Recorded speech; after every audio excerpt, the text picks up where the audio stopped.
You know, when we picture great empires, we usually think of vast armies marching across continents, right?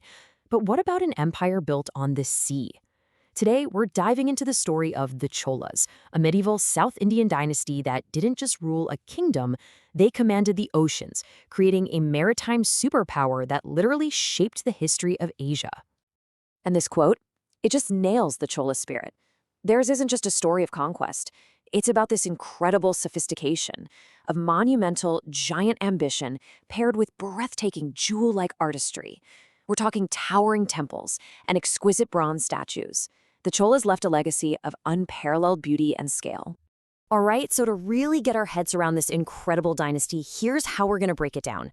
We'll start with the basics, trace their dramatic rise, witness their golden age, and then, look under the hood at how they actually ran the empire. And finally, we'll cover their decline and answer the big one, why do the Cholas still matter so much today?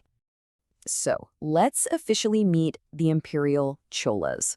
Their rule stretched over 400 years, from the mid-9th to the late 13th century.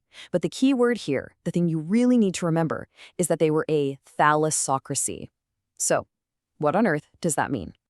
Well, it means their empire was fundamentally built on sea power. Their navy wasn't just for playing defense, it was a tool for projecting influence, for controlling the richest trade routes on the planet, and for launching expeditions from India all the way to Southeast Asia. This focus on the sea is what made them so unique and so powerful. So, how did this all kick off? Well, the Cholas didn't just appear out of nowhere.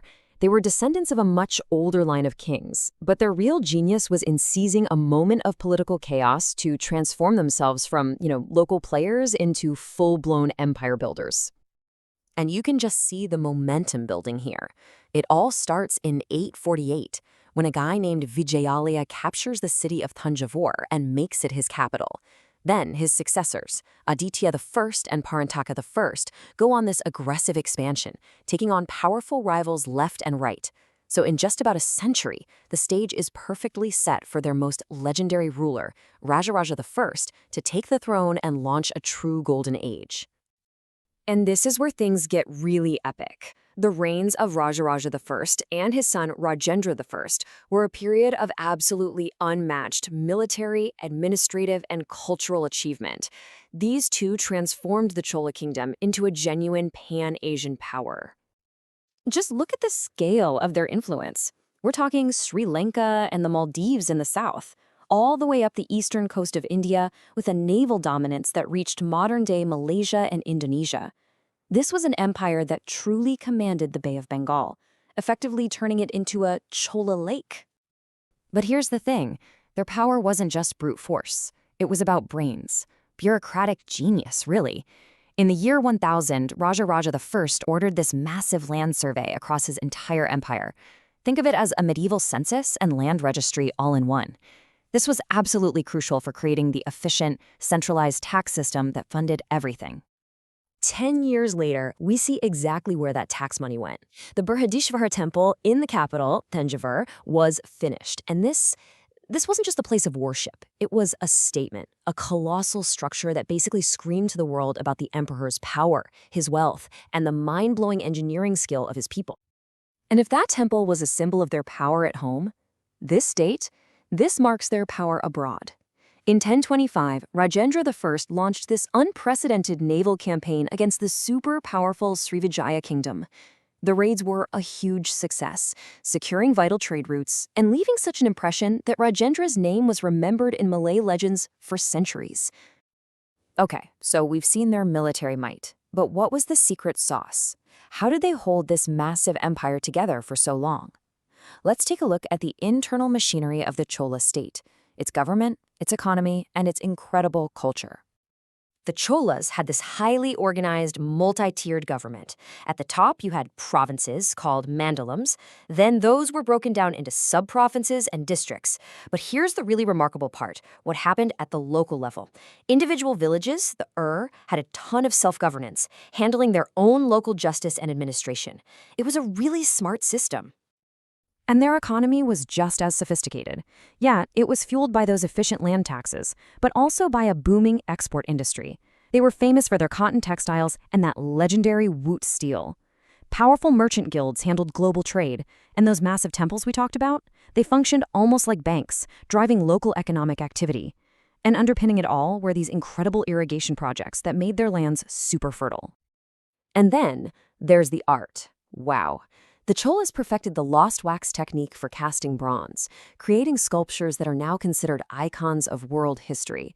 The most famous, of course, is the Nataraja, Shiva as the cosmic dancer. These weren't just religious objects, they were masterpieces of form, movement, and spiritual meaning, and they're coveted by museums all over the globe today. But as we all know, no empire lasts forever. After centuries of dominance, the complex web that held the Chola Empire together, well, it started to fray, leading to a slow, steady decline and its eventual collapse. It wasn't one single event that brought them down. It was more like pressure from two sides at once. On the outside, as Chola power weakened, old rivals like the Pandyas saw their chance and started rising again. At the same time, new powers like the Hoysalas were cleverly playing the Tamil kingdoms against each other. And then internally, that strong central control that Raja had built started to fall apart, leading to a lot of instability. The end came for good in 1279. In a final, decisive battle, the Pandyan dynasty defeated the last Chola ruler, Rajendra III. And just like that, after more than 400 years as an imperial power, the Chola Empire was gone, absorbed by its rivals and fading into history. So, after all that, why should we remember the Cholas? What's their lasting impact on the world today? Well, it's a legacy that is literally etched in stone, cast in bronze, and woven into the cultural fabric of South and Southeast Asia. Their impact was huge, and it's long-lasting. In architecture, they perfected the Dravidian temple style. In art, those bronze sculptures are still iconic. In trade, they were the great connectors of their age, building bridges between India, China, and Southeast Asia. Their systems of government and water management were centuries ahead of their time. They even fostered a golden age of Tamil literature. Ultimately, their story teaches us that true power isn't just about conquering land. It's about mastering the seas, building efficient systems, and creating a cultural legacy so powerful that it actually outlives the empire itself. It's a timeless lesson, right? That even the mightiest powers have to balance military strength with internal stability and cultural influence if they truly want to endure. Hey, if you enjoyed this journey into the Chola Empire, make sure you check out the rest of our South Asia history playlist. And for more explainers just like this one, don't forget to subscribe to Notebook Summaries. Thanks for watching.